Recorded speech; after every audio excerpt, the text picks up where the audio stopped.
How many of the following do you recognise? Waking up already dreading the day before it's begun, headaches that are just there in the background most of the time, a stomach that knocks the moment you walk through the school gates, the nursery gates, crying on the way home, or worse, crying in a cupboard while at work so no one sees, feeling constantly unwell but pushing through anyway because there's no one to cover and you feel guilty about taking time off. What will it do to your team? What if I told you that every single one of those symptoms and more is a symptom of stress? And what if I told you that the most dangerous thing we're doing in education right now is that we're treating those symptoms as normal? In this video, I want us to have an honest conversation, really honest conversation about what stress is actually doing to the bodies and minds of those working in school, in nursery, college, whatever your role, and why accepting these is not a strength, it's the beginning of burnout. My name is Rowena Hicks. I've been in education for over 30 years. I'm now a coach. I used to be a deputy head teacher and a Senko. I've written a book. I spent over 30 years in schools, but I burnt out in a job I loved. So now I support nurseries, teachers, leaders to recognize what's happening to them before it's too late.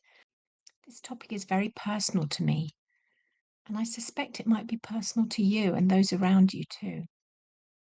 For years as a school leader, I genuinely believed that the way I felt was just part of the job. Exhausted all the time? That's teaching. Feeling unwell but dragging myself in anyway? That's dedication. Heart racing before a difficult meeting? That's just how it is. I'd completely normalised a state of being that was actually my body screaming at me that something was very wrong. And I am not alone in this. Every education event I speak at, every conversation I have with teachers, leaders, those in nurseries, I hear the same things. People are describing symptoms that would concern a doctor. And then they follow them up with the words, but that's just working in education, isn't it? That's just the job. No, it isn't. And I think we need to say that out loud, clearly, and without apology. Chronic stress is making us ill. And we've collectively decided to call it normal. Let me be really specific about what we're talking about here, because stress isn't just a feeling. It has physical, cognitive, and emotional symptoms. I hope you can hear my heart in this, because when it's sustained over months and years, even, as it often is in teaching, the effects are serious. Physically, chronic stress can cause persistent headaches, disrupted sleep, digestive problems, constantly lowered immune system, and so many more symptoms, which is why so many teachers spend half of every term fighting off whatever is going round. And of course, they get sick at the start of the holidays, don't they? But it also raises blood pressure, keeps the body in a state of low level fight or flight, where cortisol and adrenaline are just never quite switched off. Perhaps you relate to this. Cognitively, stress impairs concentration, decision making, memory. Do you have brain fog? Do you find yourself walking into a room forgetting why or reading the same sentence 3 times? Or feeling like you simply can't think clearly by Thursday afternoon? That's not a personal failing. It's a stressed nervous system struggling to function. Emotionally, sustained stress brings irritability, anxiety, a loss of joy, the things that made you love this work in the first place. And eventually, that horrible flat numbness where you just go through the motions. Yes, you care still, but you can't really feel that you care anymore. According to the Education Support Teacher Wellbeing Index, 76% of UK teachers reported feeling stressed in 2025. 76%. And in nurseries, it's very similar. And in leaders, it's higher. We're not talking a handful of us here. We're talking about the majority of a profession. So why do we accept it? As those working in education, we would not ignore these symptoms in a child, would we? We would never routinely dismiss them. So why do we in ourselves? I think there's a culture in education that wears overwork as a badge of honour. Staying late, skipping lunch, giving weekends to marking or planning, but also, I don't know if anyone else relates to this, but taking the emotional drain of the day back home with you, incidents with pupils, with colleagues, and it sits with you, doesn't it, when you get home? These have somehow become signs of commitment rather than signs of a system that is out of balance. There's also a very real fear that saying, I'm not coping, will be seen as weakness, that it might affect how you're perceived, perhaps your prospects, your standing with leadership. I know that fear, I lived it. And there's something else. Something I think that is most insidious of all. When everyone around you is in the same state, it starts to look like the baseline. When your whole staff room is exhausted, exhaustion stops feeling like a symptom, starts feeling like the weather, just something that's there. But here's something I want you to hold on to. Normalizing stress doesn't make it less damaging.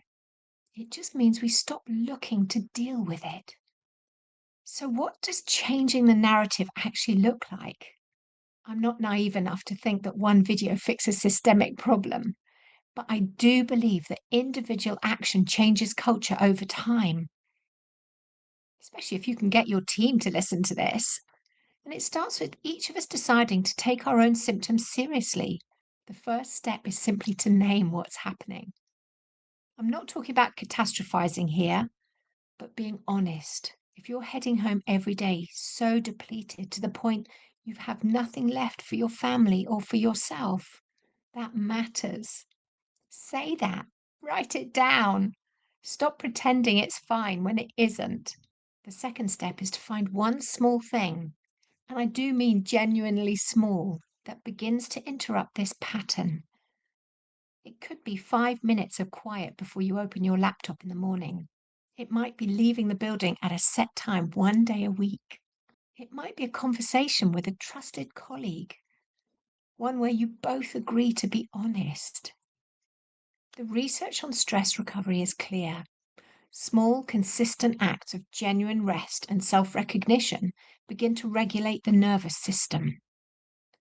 Not dramatically, not overnight, but over time. They shift something. And that shift really matters because you matter. We often hear, don't we, you can't pour from an empty cup. We use this so often it's almost become meaningless, but it's physiologically true. A depleted, dysregulated nervous system cannot teach well. It can't lead well. It can't support children well. Looking after yourself is not a luxury. It's a professional necessity. I want to ask you something before you go. When you think about the list of symptoms I described at the start of this video, how many of them do you recognize in yourself right now? I'd really love to know. Drop a comment below, not because misery loves company, but actually because naming it is the first step to changing it. And you're not alone in this. If you want a structured, gentle way to begin paying attention to yourself, some daily prompts that just take a few minutes and actually make a difference. I'd love you to try my 40-day journal. It was designed precisely for moments like this. The link is in the description. And if you're new here, welcome. This channel's for anyone working in education, whether in a nursery, a school, a college, anyone who wants to stop just surviving and to thrive. Do subscribe. I put these videos out every week on exactly these types of themes. And please start to look after yourself, not as an afterthought, but as a priority. See you in the next video.